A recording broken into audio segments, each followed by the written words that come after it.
बिस्मिल्लाहिर्रहमानिर्रहीम अस्सलाम वालेकुम। वेलकम करता हूं जी अपने हेल्दी कुक हाउस में। आज हम आपको आलू बैंगन का सालन बनाने का तरीका बताएंगे। बड़ा अच्छा, बड़ा टेस्टफुल बनता है, ये बड़ा शानदार बनता है। इसके इंग्रेडिएंट्स को देख लेते हैं।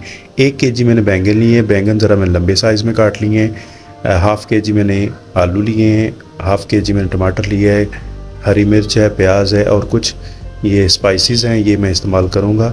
कढ़ाई के अंदर मैंने तकरीबन 200 ग्राम के राउंड अबाउट मैंने घी लिया है, क्योंकि इसमें घी का इस्तेमाल ज़्यादा करूँगा।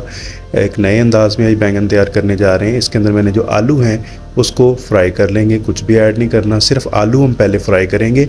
और इसी घी के अंदर आलू फ्राई करने के बाद इसी घी के अंदर हमने बैंगन को भी फ्राई कर लेना है।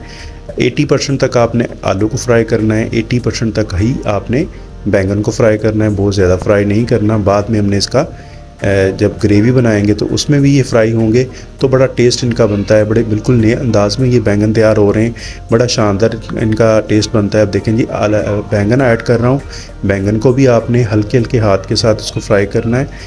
आँच आपने बिल्कुल हल्की रखनी है, बिल्कुल मीडियम आँच पे आपने इसको फ्राई करना है। तेज़ आँच करेंगे तो ये दोनों जो हैं आलू या बैंगन जो है वो जल जाएंगे।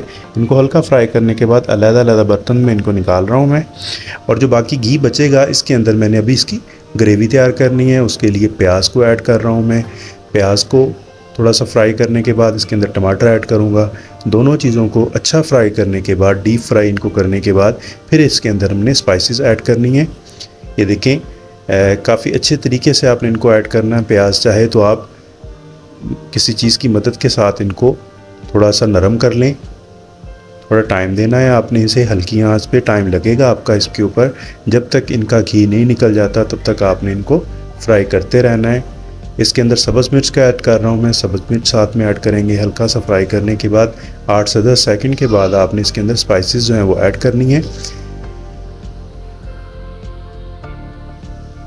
नमक ऐड कर रहा हूँ जी, 2 टेबल स्पून है। उसके बाद मैं हल्दी ऐड करूँगा, 1 टेबल स्पून है। ज़ीरा पाउडर इसके अंदर ऐड कर रहा हूँ। काली मिर्च का 1 टेबल स्पून मैंने ऐड किया है इसके अंदर। इन तमाम मसालों को दोबारा से हम फ्राई कर लेंगे।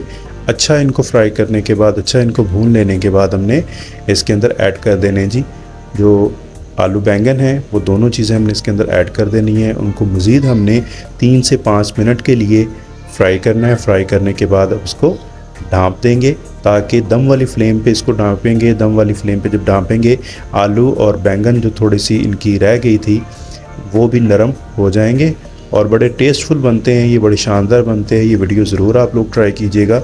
ये देखिए, हल्के हाथ के साथ आपने इसको करना है, फ्राई करना है जी। हल्के हल्के हाथ के साथ आपने, बहुत ज़्यादा आपने नहीं चम्मच इसके अंदर चलाना। ज़रूरत महसूस हो दोबारा इसको ढाँप दें थोड़ी देर के लिए। अभी देखिए, बड़ा खूबसूरत इसका लुक आ रहा है। बड़ी ज़बरदस्त किस्म का ये फ्राई हो गए हैं, बड़े नरम हो गए हैं और इनका घी जो है वो काफ़ी हद तक निकल आया है। और ये धनिया का ऐड कर रहा हूँ मैं गार्निशिंग के लिए। कि धनिया ऐड करने के बाद कुछ सेकंड के लिए ज़रूर इसको ढाँप दिया करें डिश को। बड़ी शानदार इसके अंदर खुशबू आती है, बड़े ज़बरदस्त, बड़े टेस्टफुल ये आलू बैंगन बने हैं। इसको ज़रूर ट्राई कीजिएगा। वीडियो अच्छी लगी तो ज़रूर सब्सक्राइब कर दें।